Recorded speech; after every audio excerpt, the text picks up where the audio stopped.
By noon the next day, it seemed as if the gamble paid off because they did indeed find wind. Oh. But it was blowing in the wrong direction. There you go. Yeah. Plus, Always Dylan's back problem. to... Yeah. Plus, since they doubled rations, they no longer had enough water to last 30 days, even if they caught the right wind. Their hair was starting to fall out, and their skin was covered in sores. And so miserable was their existence that the men developed a mantra that they'd repeat again and again. Patience. Long suffering. Patience and long suffering. Just shut up. Patience and long suffering. God, you're making it so much Capital worse. Patience. Yeah. Long suffering. You're an ad. Oh, my God. He's an ad. But when all hope seemed lost, a young sailor named William Wright was heard to shout, Land ho! Oh, hello. miraculously, the men had accidentally found land. Great. Get off the boat. The island, surrounded by rocky cliffs and appearing to be filled with vegetation, was quickly determined from Pollard's navigation book to be the Duchy Island. Extraordinary. Great. Who cares? Go to it. This was, of course, wrong. It was not the Duchy Island, but it was close. Juicy Island. Ducey? Yeah. Okay. Sure. I watched the Masked Man from the Nantucket History exhibit explain Ducey and say Ducey and Ducey every single time they said I went, well, Ducey. Think about it. Yeah, think about it. But I like Duchy because that song, Pass the Duchy on the Left-Hand Side. I love that song. That's a cool fucking chill-ass song about how weed needs to be legal and you need to spread it because it's got Jaws love in it. Yeah. Sure. But this is not that. Sung by children. All right. So either way, it's an island that they can go to and perhaps survive. Yeah, the crew had actually come upon Henderson Island, 70 miles west of Ducey Island. Okay. And close to Pitcairn Island. Only 400 miles away, Pitcairn Island.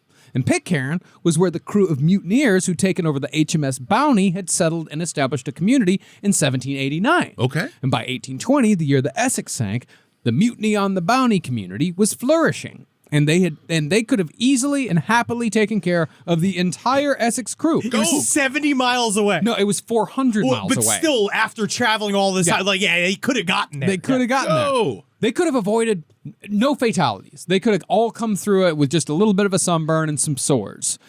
But Pitcairn Island wasn't listed in Pollard's navigation book. Who cares? They had no idea it was out there. Yeah. They had Oh my no God. clue that it was only 400 miles. They could have gotten there in 4 days.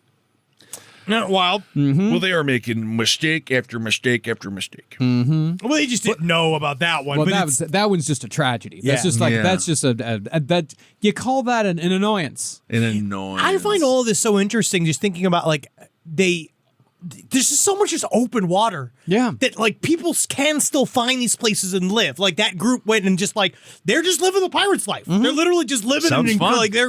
they made a community and whatever. Yeah. And instead of going to the Pitcairn Islands, the men took their chances on the mysterious island ahead. Let's go over to that island. I bet we can get 10 seasons on the island. We don't even have to figure out how it ends. We'll just figure it out as we go. They're lost. I would also maybe argue that the ending was a bit misunderstood, and maybe perhaps it was much better and deserved a second look from the community. Might have been rushed. It might have been rushed, and they didn't have a plan. Perhaps maybe they didn't have a plan at the beginning, but I think the ending was a tad bit underrated. And we'll do it different because we'll tie the ending into the beginning. There you go. We have a lost apologist. I like that show to some degree when it first Call came me when it's found. Yeah, kind of. Well, first mate Chase and two men swam ashore and walked the beach, where they found a trickle of fresh water in the cleft of a rock. Nice. This was enough to warrant a full search for a freshwater source, so the crew of the Essex disembarked to the Lost-like island. You're welcome. Where they gathered crabs and fish for a feast. Nice. Stretching out their bodies for the first time in a month. Can you imagine that? And then they're eating whatever's got legs. Just stay there. Yeah, the next day the men found chicken-sized birds. Nice. And the birds, they'd never seen a human, so they made no attempt to escape. Nice. And they all got eaten. Yeah, man. That's what happened to the dodo. Yeah. Did you know that? Yeah. The same thing, because they were just friendly because they didn't know that we should be feared. That's where the dumb as a dodo, that's where you get the saying from, because they thought that they were dumb, but no, they weren't dumb, they were just really nice. They were innocent. Yeah, But innocent. now the dodo is a great Instagram page where you get to see dogs do cute stuff. Or cat. Why is that cat friends with a squirrel? No, Natalie watches the one where it's just like, we saved this Labrador Yep. from the bottom of hate a those. slave You ring have to of watch dogs. until the end when he's it just like- recovers. I was like, but I have to. But you're watching the beginning where I'm watching this like cavernous face, like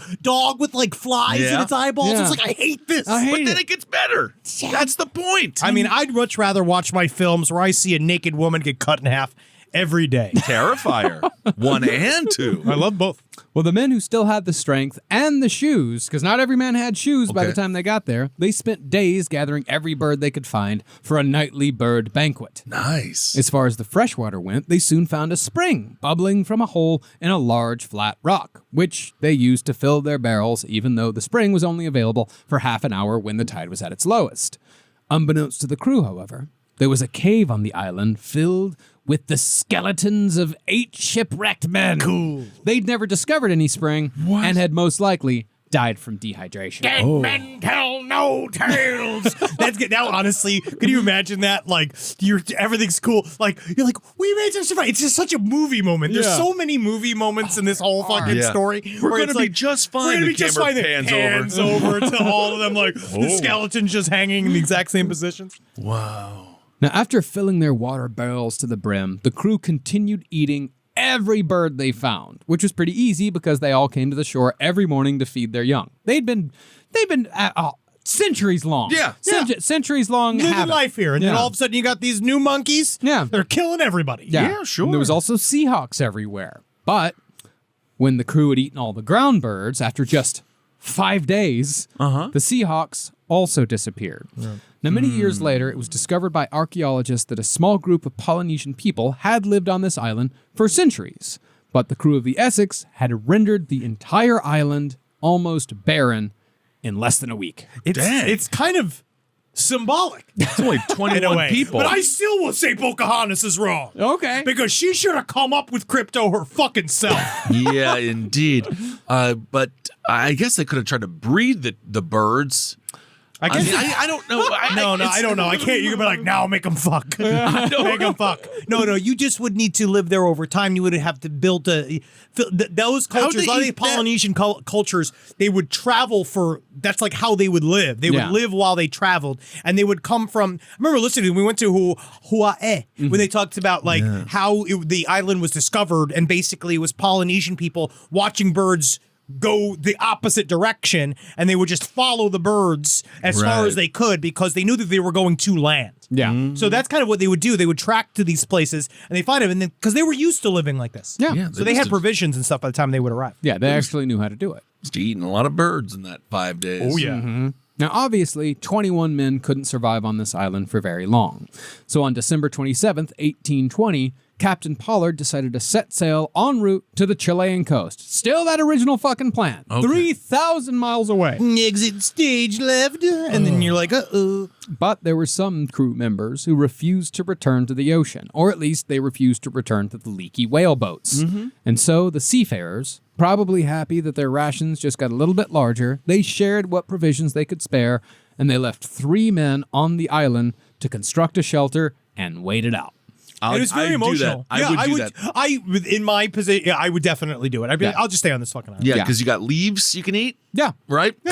Come get me later. Yeah, Who come knows? in- Because that's what he said. They promised. It was very solemn, and they promised saying that we will come get you. They're like, sure, yep, all right. Yeah. I mean, I don't necessarily believe it, but Yeah. it would be difficult to procreate with 3 men. Well, that's the thing. Anything- You're thinking I'm out here 6 months tops. Yeah. And it's it's a South Pacific island. Weather's not going to turn. Well, you might hit a tsunami season or something. I tell you like what, that. all you need to do is just keep fucking me, and then eventually I'll make some kind of dress out of clothes, and I'll carry a coconut that I'll pretend is our child. Oh, And in a way, it's kind of nice in its own way, you know. And that'll eat up like 2 months before you snap out of it. Yeah, every family's different. Yeah. Then you just see me covered We in choose coconut love juice. in this house. That's Yeah, what I we would choose- say. I we come in, choose we love. choose love. Yeah. You see me covered in coconut juice, and you're like, "Did you eat Tammy? You ate Tammy, didn't you?" It was an abortion, Michael. Yes, I did. I ate our daughter. I like Tamami better. Tammy. Yeah, Tamami. Tammy the coconut. Now, the crew who took the boats hoped that the winds would take them to Easter Island, where they could make another pit stop. But the winds took them too far south to reach it.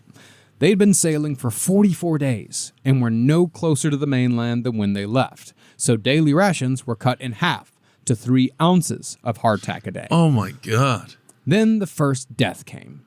Second mate Matthew Joy had been ill for some time, and sensing that the end was near, he requested to be moved to Captain Pollard's boat so he could die with his fellow Nantucketers. Who gives a fuck? Please let me die with the other morons. I'm going to throw you over the... Get out of here. But after just a couple of hours in the other boat, he started feeling guilty for laying about. That Protestant work ethic kicked in. I don't know. It sounds a little bit like Queen's mother's guilt of like, no, don't worry. Yes, I know. No, I can help. Oh, I'm just so thirsty. I would go, I should help. Oh, she's like, sit down. Sit down. Psychological torture you're putting me through. Throw him overboard. Well, he requested transfer back to his boat so he could die with his men. And he died that afternoon. Then they just have a corpse in the boat? Well, since things weren't quite serious yet, Joy was sewn up in his clothes, a stone was tied to his feet, and he was ceremoniously buried at sea. Okay.